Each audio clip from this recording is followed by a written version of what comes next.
Hello दोस्तों, आज हम लोग देखेंगे फिजिक्स का चैप्टर 1 का। फिर से आज 10 ऑब्जेक्टिव को देखेंगे। देखिए, इसमें जो है 10 ऑब्जेक्टिव को देखेंगे जो एग्ज़ाम के लिए बहुत ही इम्पोर्टेंट है। देखिए, पहला क्वेश्चन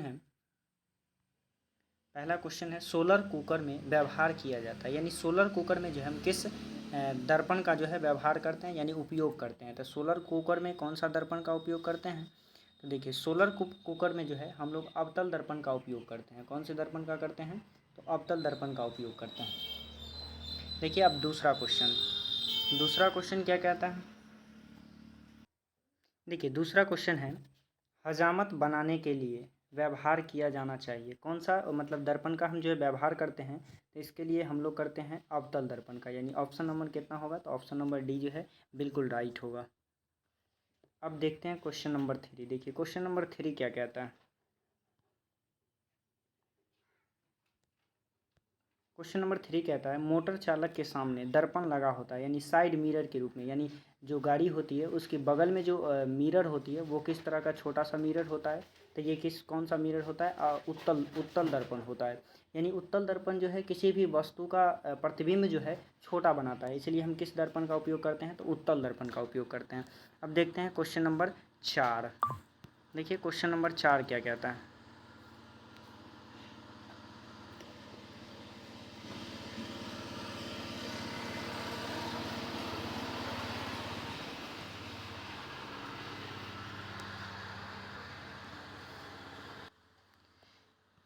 4 क्वेश्चन है जिस वस्तु से स्वयं प्रकाश उत्सर्जित होते हैं उन्हें क्या कहते हैं? तो जिस वस्तु से स्वयं प्रकाश निकलता है उसे प्रदीप्त वस्तु कहते हैं। क्या कहेंगे? प्रदीप्त वस्तु, यानी ऑप्शन नंबर ए जो है बिल्कुल राइट है। अब देखते हैं अगला क्वेश्चन, यानी क्वेश्चन नंबर जो है 5 देखते हैं। देखिए, 5 क्वेश्चन कहता है प्रकाश की किरणें गमन करती है, यानी प्रकाश का किरण जो है किस तरह से गमन करती है? तो प्रकाश का किरण जो है वो सीधी रेखा में गमन करती है, यानी ऑप्शन नंबर ए जो है बिल्कुल राइट होगा। फिर देखते हैं क्वेश्चन नंबर 6। देखिए, क्वेश्चन नंबर 6 कहता है प्रकाश तरंग उदाहरण है, यानी प्रकाश तरंग जो है किसका उदाहरण है? तो प्रकाश तरंग जो है ये किस चीज़ का उदाहरण हो जाएगा? तो प्रकाश तरंग जो है ये हो जाएगा ऑप्शन नंबर बी, यानी विद्युत चुंबकीय तरंग का उदाहरण है, यानी ऑप्शन नंबर बी जो है बिल्कुल राइट है। अब देखते हैं क्वेश्चन नंबर 6। देखिए, क्वेश्चन नंबर 6 क्या कहता है? सात सात देखेंगे प्रावर्तन के नियम, यानी प्रावर्तन का नियम क्या होता है? तो प्रावर्तन का नियम आप जानते हैं कि आपतन कोण बराबर प्रावर्तन कोण होता है, यानी आपतन कोण किसके बराबर होना चाहिए? तो प्रावर्तन कोण के बराबर होना चाहिए। आपतन कोण प्रावर्तन कोण का सही आंसर कौन सा हो जाएगा? तो देखिए, ऑप्शन नंबर ए का है कि यहाँ पे आपतन आपतन होगा, तो ये थोड़ा सा मिस्टेक हो चुका है। तो यहाँ होगा आपतन, यानी आपतन कोण बराबर प्रावर्तन कोण, और ऑप्शन नंबर बी है प्रावर्तन कोण बराबर अपवर्तन कोण। आपतन कोण बराबर विचलन कोण और प्रावर्तन कोण बराबर क्रांतिक कोण, यानी ऑप्शन नंबर सही कौन सा होगा? तो ए होगा। यहाँ पर अपन लिखा गया है तो यहाँ पे क्या होगा? तो यहाँ पे होगा आपतन कोण। आपतन कोण, आपतन कोण, यानी इसे शॉर्ट में क्या लिखते हैं? तो इसे लिखते हैं कोण आई बराबर कोण आर। यही होता है प्रावर्तन का नियम। अब देखते हैं क्वेश्चन नंबर 8। देखिए, क्वेश्चन नंबर 8 कहता है आवर्धन का सूत्र क्या होता है? तो देखिए, आवर्धन का सूत्र क्या होता है? तो आवर्धन को जो है एम के द्वारा सूचित करते हैं। तो एम बराबर फार्मूला होता है माइनस वी बाई यू, और एक ऊंचाई और वस्तु ऊंचाई और प्रतिबिंब की ऊंचाई का फार्मूला होता है h2 और बटा का h1। तो देखिए, ऑप्शन में क्या दिया? माइनस वी बाई यू दिया है। ऑप्शन नंबर कौन सा हो जाएगा? तो बी हो जाएगा, जो कि बी है, जो बिल्कुल राइट होगा। अब देखते हैं क्वेश्चन नंबर 9। देखिए, क्वेश्चन नंबर 9 क्या कहता है? क्वेश्चन नंबर 9 कहता है वक्रता त्रिज्या क्या है? यानी आर आपको निकालना है, यानी एक फार्मूला जानते हैं कि एफ बराबर होता है r/2। एफ बराबर r/2 होता है। आपसे पूछा कि आर क्या होगा? तो देखिए, ये भाग में है तो इधर लाइएगा तो क्या हो जाएगा? गुना में हो जाएगा, यानी आर बराबर क्या हो जाएगा? तो आर बराबर हो जाएगा 2f, यानी इसका सही ऑप्शन कौन सा हो जाएगा? तो ऑप्शन नंबर बी हो जाएगा। अब देखते हैं क्वेश्चन नंबर 10। तो देखिए, क्वेश्चन नंबर 10 क्या कहता है? एक उत्तल दर्पण की वक्रता त्रिज्या 20 सेंटीमीटर है, दर्पण से 12 सेंटीमीटर की दूरी पर स्थित हो तो प्रतिबिंब की दूरी कहने का मतलब भी निकालना है।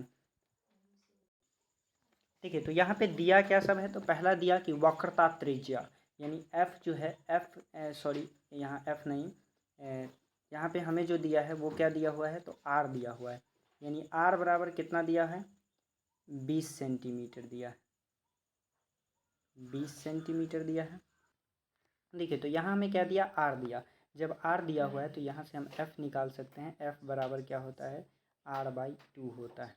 तो देखिए आर आपके पास कितना है, तो 20 है, और 20 में कितना से भाग दे दीजिएगा, 2 से भाग दे देंगे तो ये कितना निकल जाएगा, 10 सेंटीमीटर निकल जाएगा। और देखिए कह रहा है कि 12 सेंटीमीटर की दूरी पर स्थित हो तो प्रतिबिंब की दूरी यानी वस्तु दूरी कितना है, तो वस्तु दूरी को u के द्वारा सूचित करेंगे, और वस्तु दूरी कितना है, तो 12 सेंटीमीटर, तो 12 सेंटीमीटर। देखिए तो यहाँ क्या निकालना है, तो कह रहा है कि प्रतिबिंब की दूरी यानी हमसे भी पूछ रहा है, तो भी बराबर क्या हो जाएगा, तो भी बराबर वाट हो जाएगा। अब देखिए दर्पण सूत्र से हम क्या जानते हैं, दर्पण सूत्र, दर्पण सूत्र, दर्पण सूत्र क्या होता है, तो दर्पण सूत्र होता है 1/v प्लस 1/u बराबर 1/f। देखिए अब दिया क्या सब है, हमें चाहिए भी चाहिए ना। अब दिया क्या सब है, तो f मालूम है आपको और f u भी मालूम है। देखिए जब भी वस्तु दूरी होता है तो वस्तु दूरी हमेशा माइनस में होता है, यानी हमें निकालना क्या है, तो यहाँ से 1/v निकालना है। तो यहाँ रख लीजिए 1/v और बराबर 1/f, और ये प्लस में है 1/u, तो इसे हम कहाँ ले जाएंगे, माइनस में ले जाएंगे, तो 1/u हो जाएगा। अब देखिए f कितना है हमें पता, तो 1/f, f का वैल्यू कितना है, तो 10 है, तो ये कितना हो जाएगा 10, और ये माइनस 1/u, u का वैल्यू कितना पता है, तो u का वैल्यू -12 पता है, तो रखिए -12। देखिए तो अब क्या करेंगे, ये दोनों का जो है हम एलसीएम लेंगे। तो सबसे पहले दोनों का एलसीएम ले लीजिए, तो 1/10, और ये माइनस था तो ये क्या हो जाएगा, माइनस माइनस प्लस 1/12। ठीक है, तो इस दोनों का हम यदि एलसीएम लेंगे तो दोनों का एलसीएम कितना आ जाएगा, 60 आ जाएगा। 10 छक्के 60 हो जाएगा, तो ये कितना होगा, 6 होगा, और ये प्लस है तो प्लस। देखिए दोनों का एलसीएम लिए तो 60 हो गया, तो ये 10 छक्के 60, तो ये 6 कम 6 हो जाएगा, और ये 12 पंचे का 60, तो यहाँ कितना हो जाएगा, 1 पंचे का 5 हो जाएगा। अब देखिए ये कितना हो जाएगा, 6 और 5 का 11, 11 बटा कितना होगा, 60, और उधर हमें क्या पता था, 1/v पता था। देखिए 1/v पता था, क्रॉस गुना कर दीजिए, यानी 1 को इधर गुना कर दीजिए और जो है इस 60 को इधर गुना कर दीजिए। तो देखिए 1 को भी से 11 को भी से कीजिएगा तो ये क्या हो जाएगा, 11 भी हो जाएगा, और 60 को 1 से कीजिएगा तो क्या हो जाएगा, 60 हो जाएगा। अब देखिए भी यहाँ से निकालिएगा तो भी बराबर क्या होगा, 60, और बटा का क्या होगा, 11 होगा। इसे यदि पूर्णांक के रूप में तोड़िएगा तो ये भाग लगाइएगा, तो 60 में भाग लगाइएगा, 60 में कितना से, तो 11 से भाग लगाएंगे, तो 11 से भाग लगाइएगा तो 11 पचे का 55 लगेगा, और शेष कितना बचेगा, तो 5 बचेगा। यानी इसे हम लिख सकते हैं कितना, 5 बटा का 11 सेंटीमीटर, यानी प्रतिबिंब दूरी कितनी होगी, तो 5 बटा 11, यानी सही आंसर कितना हो जाएगा, 5 बटा 11। देखिए उसी को यदि भाग दीजिएगा तो ये कितना आएगा, ये आता, अगर इसको पॉइंट में निकालते तो यहाँ पॉइंट दे दीजिए, तो पॉइंट दीजिएगा, तो यहाँ पॉइंट, तो यहाँ आएगा 0, और फिर क्या लगाना होता, तो 11 चौके 44 लगाते, क्या लगाते, 11 चौके 44, यानी ये कितना आ जाता, तो 5.4 आ जाता, क्या आ जाता, 5.4। यानी इसमें जो है मतलब थोड़ा सा आंसर जो है ये 5.5 दे दिया है लगभग में, तो इसका सही आंसर कौन सा हो जाता, सही आंसर ए हो जाएगा, 5.5